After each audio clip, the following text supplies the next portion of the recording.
오늘이 53주째입니다.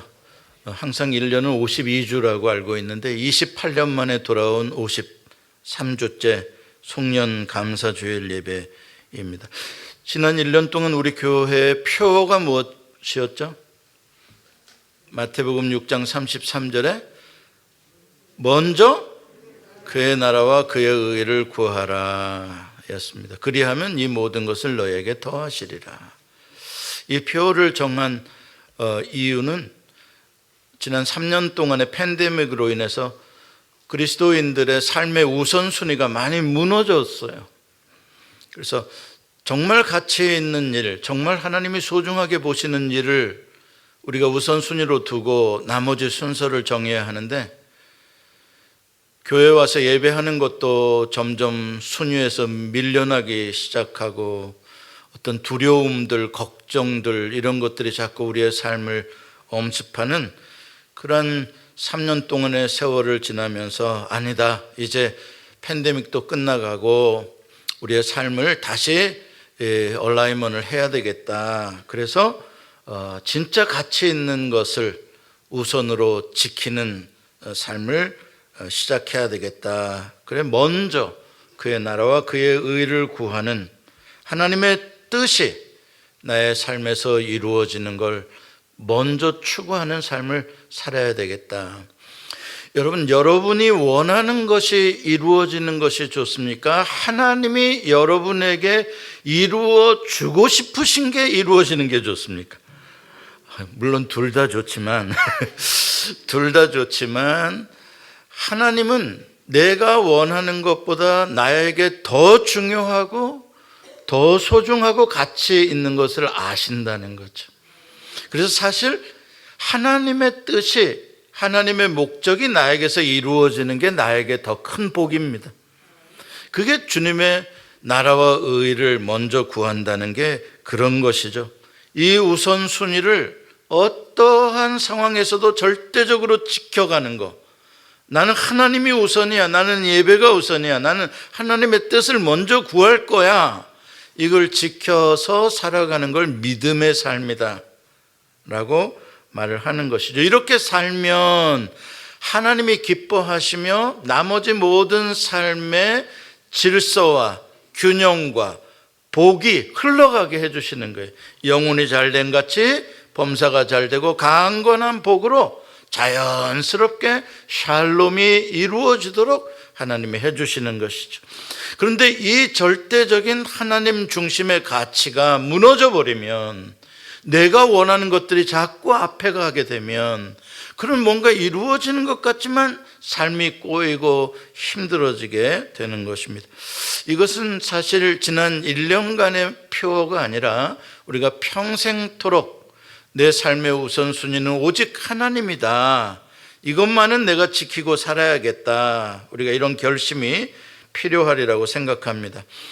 오늘 본문에 나오는 요셉이 바로 그 믿음으로 살았던 대표적인 사람입니다. 그래서 복을 받은 사람이죠.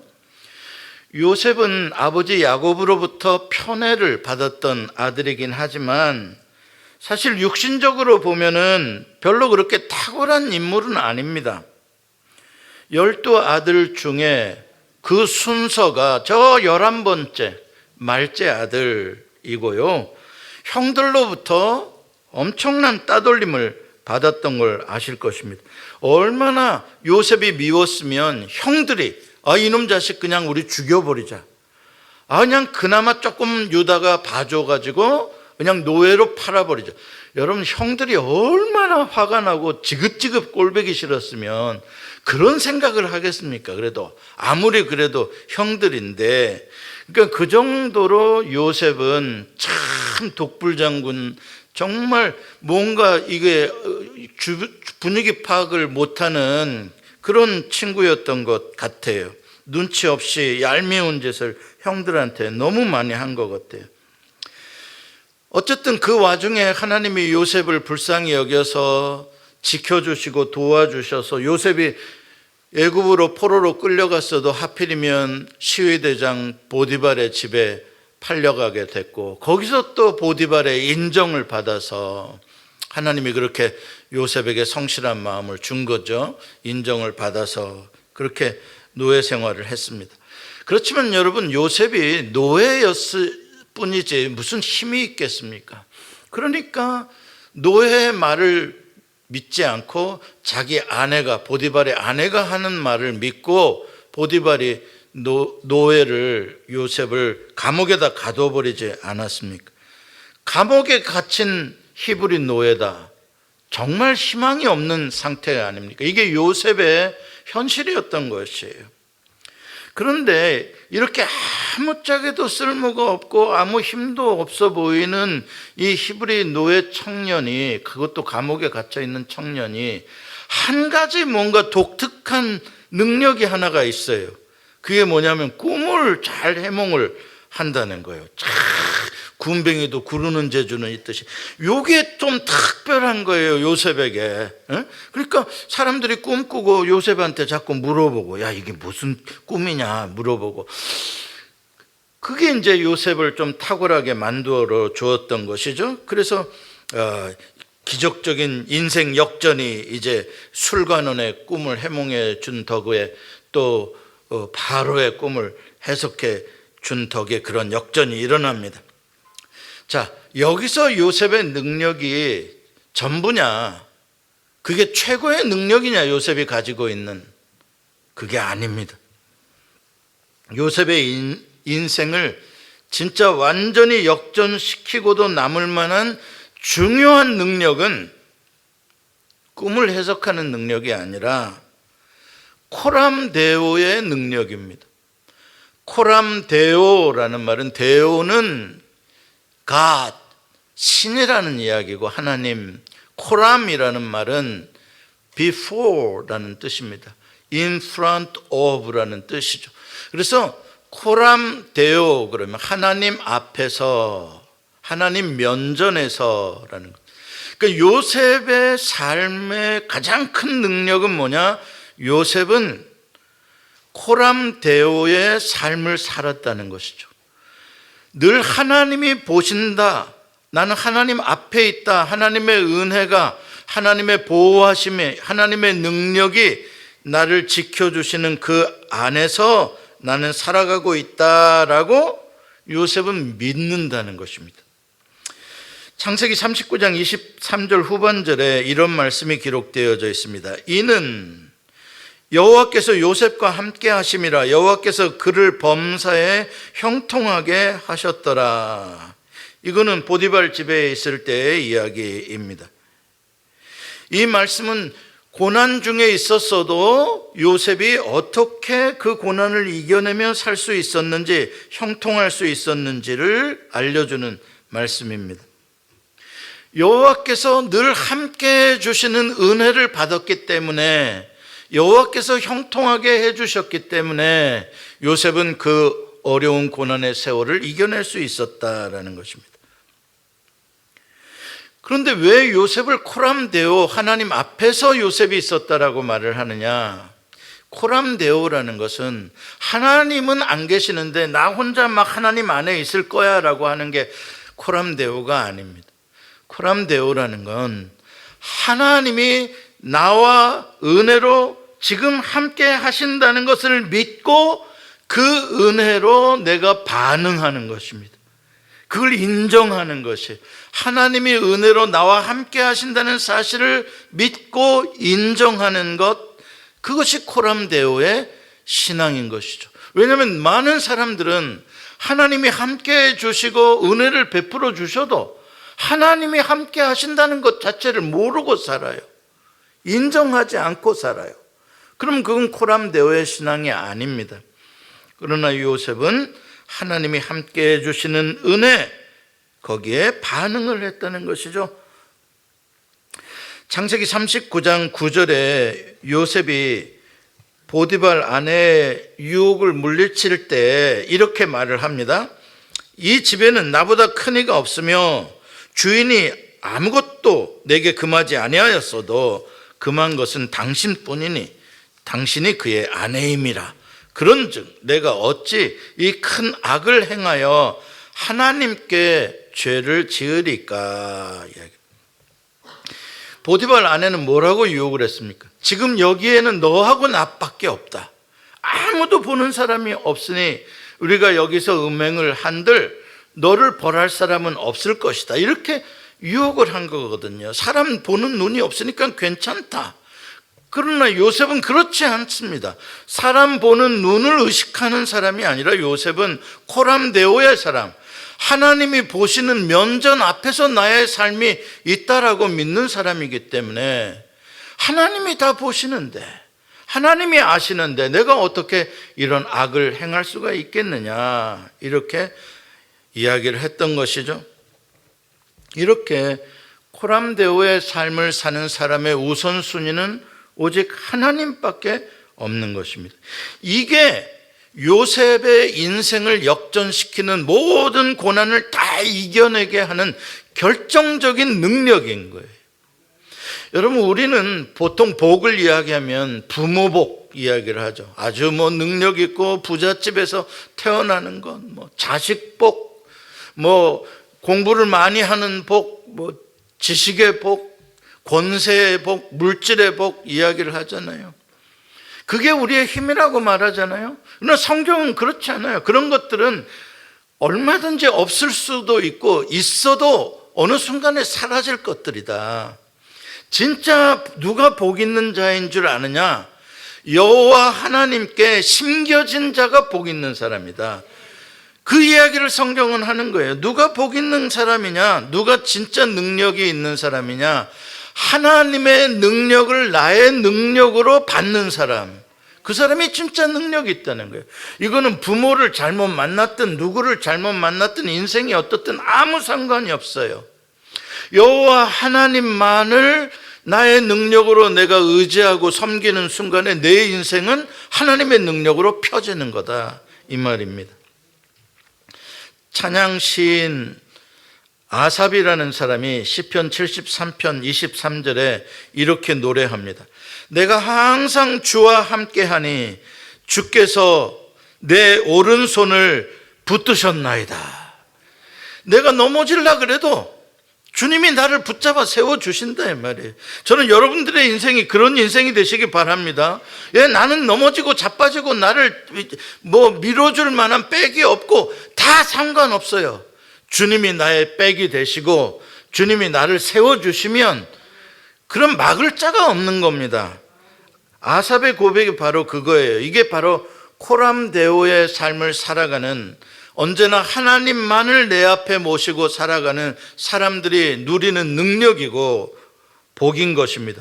아삽은 시편 73편 25절에 이렇게 노래합니다. 같이 읽어봅시다. 하늘에서는 주 외에 누가 내게 있으리요? 땅에서는 주밖에 내가 사모할 리 없나이다.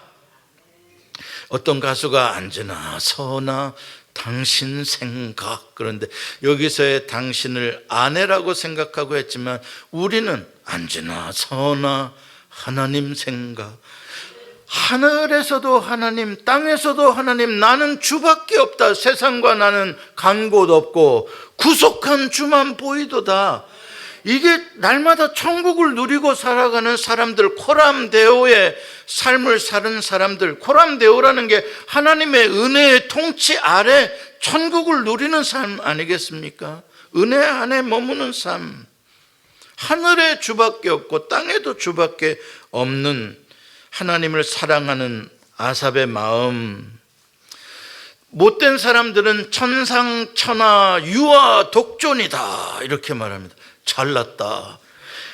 그게 아니라 천상천하에 나는 하나님밖에 없나이다. 이게 최고로 위대한 신앙의 고백이라는 거예요. 이게 바로 먼저 그의 나라와 그의 의를 구하며 사는 사람들의 진심입니다. 오늘 우리가 이 요셉의 진심을 확인하는 마지막 이야기를 읽고 있는 거예요. 진짜 이러한 진심을 고백하기 너무 어려운 상황에서도 이 코람데오의 신앙을 실천하는 요셉, 그 모습을 우리가 보는 것이죠. 왜냐하면 사람이 힘들고 어려울 때는 자동으로 하나님을 의지하게 됩니다. 하나님 도와주세요, 살려주세요, 나는 힘이 없어요. 그러면 하나님이 붙잡아서 세워주시죠. 요셉도 그렇게 긴 고난의 세월을 살면서 견딜 수가 있었습니다. 그런데 문제는 이제 감옥에서 나와서 이제 부귀영화 애굽의 총리 대신이 되어서 바로 외에는 자기보다 높은 사람이 없는 힘을 갖게 되고 그 모든 능력을 다 갖게 되었잖아요. 이제 완전히 바뀌었잖아요, 상황이. 이때가 사실은 코람데오의 신앙을 갖기가 어려운 때입니다. 내가 의지할 것들이 너무 많아졌으니까요. 그렇죠?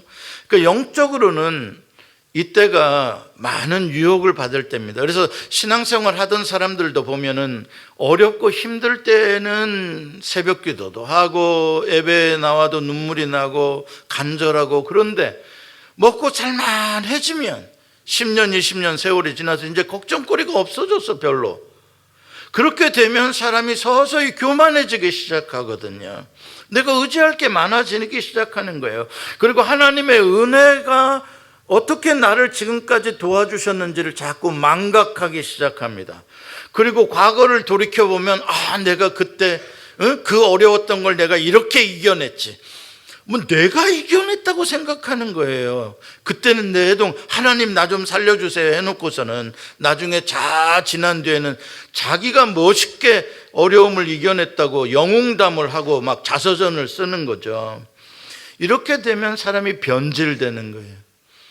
사람이 부자가 되고 힘을 가지면 변질되는 거죠. 하나님 앞에 있었음에 대해서 완전히 망각하기 시작하는 것입니다. 이게 바로 사람들이 복을 받아놓고도 성공해놓고도 실패로 그 인생이 끝나버리는 참 불쌍한 모습들의 것이죠.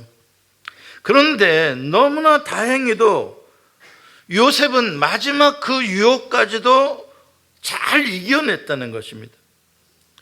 요셉의 형들은 오늘 본문에 보면 무서워가지고 자기 아버지가 죽고 나니까, 야곱이 죽고 나니까 이제 요셉이 드디어 복수의 칼을 자기들에게 휘두를 거다 생각을 하는 거예요. 왜? 아버지가 계실 때에 형제들끼리 칼부림하면 아버지가 괴로우실까 봐 요셉이 꼭 참고 있다가 이제 아버지가 돌아가셨으니까 이놈의 형들 내가 가만 안 두리라 이럴 거라고 형들은 생각하는 거예요. 왜? 보통 사람이 힘을 가지면 그렇게 복수를 하니까요. 자기 동생도 그럴 거라 자기네들이 그 정도로 악을 동생한테 했다 인정하는 거죠. 그래서 무서워가지고 직접 처음에는 가보지도 못하고 사람을 보내가지고 요셉에게 말을 전하게 하는 거예요. 아버지가 마지막 유언을 뭐라 그랬는지 아느냐.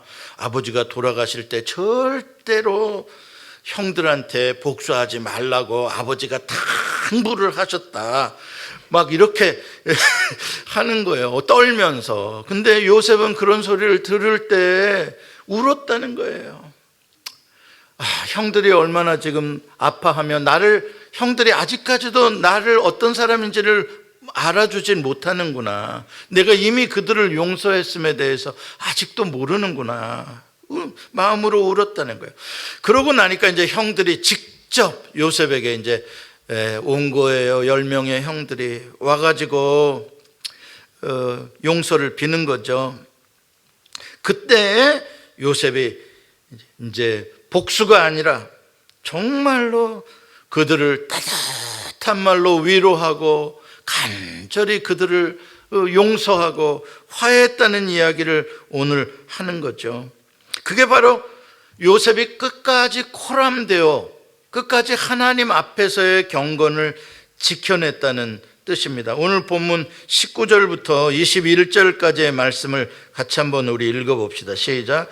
요셉이 그들에게 이르되 두려워하지 마소서. 내가 하나님을 대신하리이까. 당신들은 나를 해하려 하였으나 하나님은 그것을 선으로 바꾸사 오늘과 같이 많은 백성의 생명을 구원하게 하시려 하셨나니 당신들은 두려워하지 마소서. 내가 당신들과 당신들의 자녀를 기르리이다 하고 그들을 간곡한 말로 위로하였더라. 할렐루야. 얼마나 아름다운 이야기예요.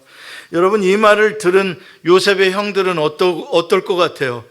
막 이게 꿈인지 생신지 막 감격하며 눈물을 흘리지 않았겠어요?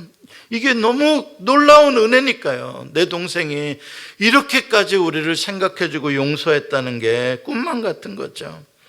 여러분, 그런데 이것은 요셉이 베푼 은혜이지만 더 근본적으로 가면 요셉이 하나님으로부터 받은 은혜를 흘려보내고 있는 거죠.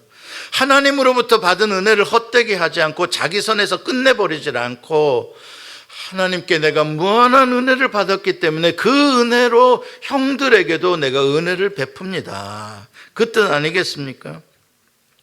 그 마지막 중요한 순간에 그 은혜를 실천하는 거예요. 어떻게 이럴 수 있었냐? 요셉은 자기를 해치려고 하는 형들의 악행에 초점을 맞추고 있는 게 아니라 그 위에서 역사하시는 하나님의 섭리, 그 모든 것들을 통치하시는 하나님의 능력, 그 하나님께 초점을 맞추고 있기 때문에 이게 가능한 거예요.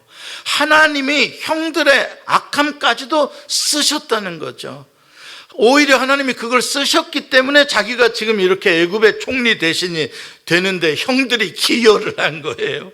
거꾸로 보니까. 그러니 요셉은 내가 용서하는 게 마땅하다, 이렇게 생각을 하는 겁니다. 이게 하나님께 초점을 맞추고 살아가는 사람들의 믿음이고, 이게 능력인 것이죠. 저는 왜 이 요셉의 용서와 화해가 중요한지에 대해서 묵상을 해봤더니 이건 굉장히 큰 의미가 있는 거예요. 개인적인 사적인 그냥 복수를 하지 않았다, 참 개인적으로 훌륭하게 마무리를 했다는 정도가 아닙니다.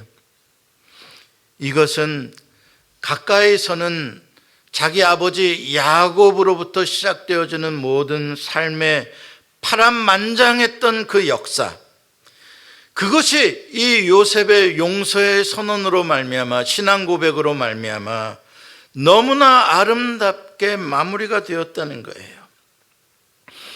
야곱은 바로를 만났을 때 내가 130년의 세월을 살았는데 참으로 험악한 인생을 살았습니다 라고 말할 만큼 야곱의 인생은 계속 쫓김과 원수됨과 적들과 미움과 시기와 질투와, 심지어는 자기 가족들도 자기가 4명의 아내가 있었기 때문에 12명의 아들이, 이 배달은 엄마들로부터 태어나서 편애가 있고 자식들끼리도 서로 질투가 있고 미움이 있고 폭력이 있었던 것이에요.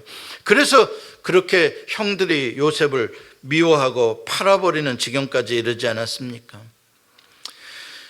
나중에 야곱의 이 집안은 어디까지 가난해지냐면, 양식이 없어서, 물론 전체가 가뭄이 들긴 했지만은 양식을 구하러 애굽까지 그 아들들이 와야 할 만큼 야곱의 인생은 성공한 인생이 아니었습니다. 그런데 하나님께서는 야복강에서 너를 다시는 야곱이라 하지 아니하고 이스라엘이라 하리라 라고 하신 그 이름 속에는 앞으로 이 자녀들을, 12자녀들을 통해서 12지파로 만들어 이스라엘이라는 하나님의 위대한 나라를 지상에 건설하시겠다는 하나님의 꿈과 계획이 있었다, 이 말이죠. 그런데 야곱은 실제적으로 그거를 이룰 만한 능력이 전혀 없는 상태로 30년의 인생을 살고 이러한 미움과 절망 속에서 그 인생이 죽어가고 있었던 것입니다. 이게 어떻게 가능하냐? 야곱의 인생이 어떻게 한 나라를 세우는 이스라엘로 바뀔 수가 있느냐? 거의 불가능해 보였던 것이에요. 그런데 우리가 돌이켜 보니까 그것을 가능하게 하도록 한 아들을 쓰시는데, 하나님께서는 이 요셉이라는 아들이 노예로 팔려갈 때부터 하나님이 그 아들을 새로운 이스라엘이라는 나라를 만들어내는 새싹으로 키우고 계셨던 거예요. 놀랍지 않습니까?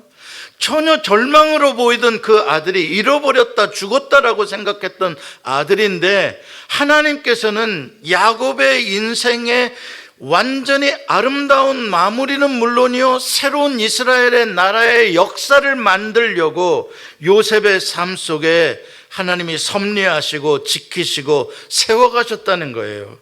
요셉은 그것을 깨달은 거예요. 그래서 내가 어떻게 하나님을 대신하겠느냐, 하나님이 이 위대한 꿈을 가지고 나를 통하여 이러한 일들을 이루고 계시는데 내가 어찌 용서하지 않을 수 있겠으며 화해하지 않을 수가 있겠느냐. 야곱의 가정에서 마지막 화해가, 마지막 하나됨이 요셉의 이 용서의 고백 속에서 이루어지는 거예요.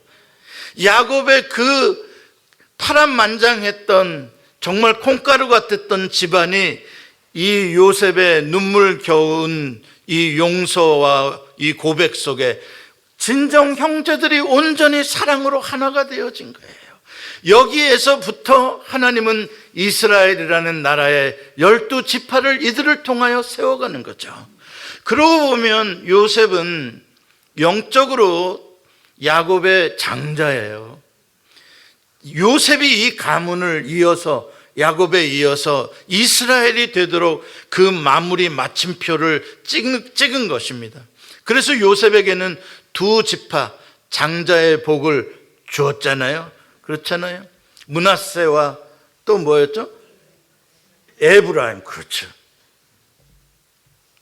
그러니까 바로 이 아름다운 마무리, 이걸 할 수 있었던 것, 용서와 화해의 주인공이 될 수 있었던 것, 이거는 바로 하나님의 나라를, 이스라엘을 탄생하게 만드는 반석이 되는 고백이고, 그 사건을 오늘 우리가 읽은 것입니다.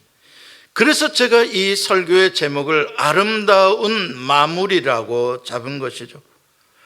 아무리 과거가, 아무리 그동안 지나왔던 과정이 상처투성이고 실패투성이고 아픔투성이고 속임수와 질투와 그 모든 것들로 파란만장했어도, 어떤 한 사람이 맨 마지막에 마무리로 그 마지막 원수를 갚을 수 있는 순간에도 원수를 갚지 아니하고 코람데오의 믿음으로 용서하고 화해의 손을 내밀었을 때에 지나왔던 모든 상처들이 다 씻어지고 치유되고 새 출발을 할 수 있는 놀라운 공동체가 탄생을 하는 거예요. 이걸 누가 해야 되겠냐? 여호와 하나님의 주권과 사랑과 은혜를 믿는 그리스도인이 해야 하는 거예요.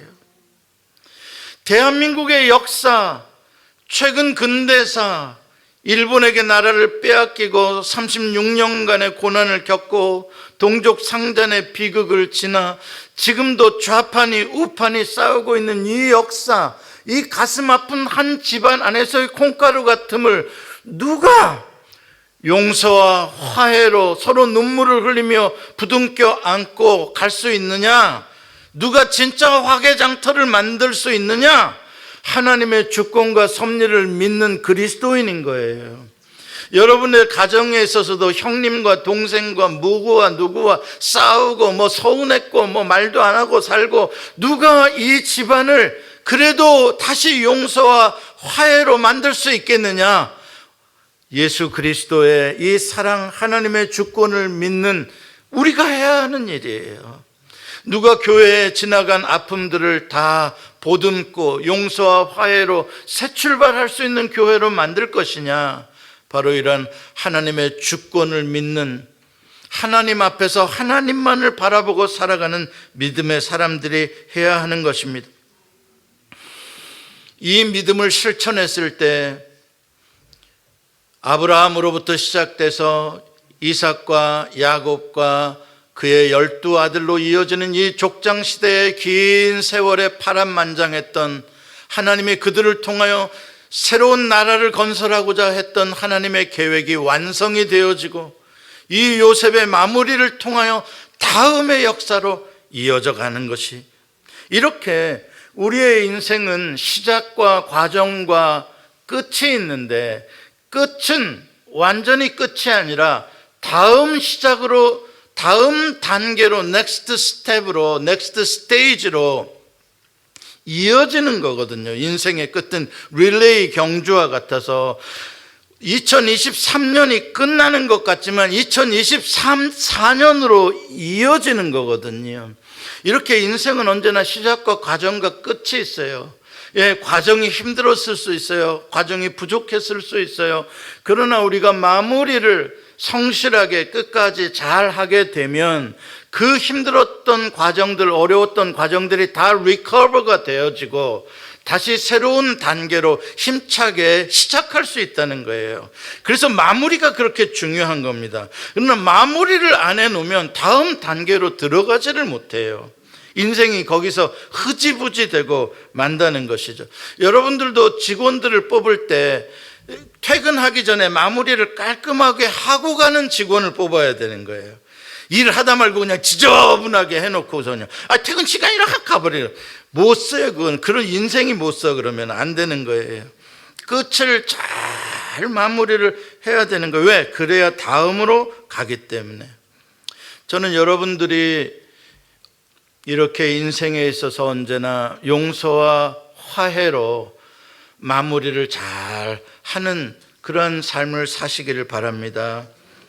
그래서 코람데오의 삶을 삶으로 여러분의 인생도 능력이 있을 뿐만 아니라 여러분들이 속해 있는 공동체가 그동안의 아픔과 상처들이 다 치유되고 우리 다시 새롭게 해보자, 이렇게 갈 수 있는 공동체로 늘 만드는 거예요. 여러분, 부부 사이에 지난 1년간 힘들었던 거 있습니까? 오늘 여보, 내가 잘못했네, 용서해줘. 여보, 용서는 무슨, 그렇죠? 한 번씩 해보고 그렇게 화해하시기 바랍니다. 여러분, 하나님의 이름은 오메가십니다. 하나님은 알파만의 하나님이 아니요, 태초만의 하나님이 아니요, 하나님은 텔리우의 하나님, 마지막 오메가의 하나님, 하나님은 끝내주시는 분이십니다. 하나님은 흐지부지 하시는 분이 아니십니다. 하나님은 시건하지 않으십니다. 하나님이 시작하신 일은 반드시 창대하게 끝납니다. 내 시작은 미약하였지만 내 나중은 창대하리라. 운빨로 되는 일이 아닙니다. 거저되는 일이 아닙니다. 우리가 코람데오에 하나님을 믿는 믿음으로 한평생 살면 네가 미약했을지 모르지만 하나님은 끝내주시는 분이기 때문에 너는 멋지게 네 인생이 끝나게 될 거다. 하나님이 진짜 끝내주시는 분이시기 때문에 그렇습니다. 여러분, 요한계시록의 마지막 책을 읽어보시죠. 얼마나 아름답게 끝나는가를 보십시오. 하나님이 그걸 성취하시는 분이십니다. 하나님은 마지막을 아름답게 해주시는 분이십니다. 이게 바로 하나님을 닮은 우리들의 삶이 되어야 하는 것이에요. 인생의 마지막 순간까지 늘 내가 있는 자리에는 아름답게 마무리하는 사람, 삶이 좀 좋아졌다라고 변질되지 말고 교만하지 말고 늘 언제나 코람데오 하나님 앞에서 겸손하게 살아가는 사람, 여러분들 모두 이 코람데오의 복을 받으시기를 축원합니다. 기도하십시다.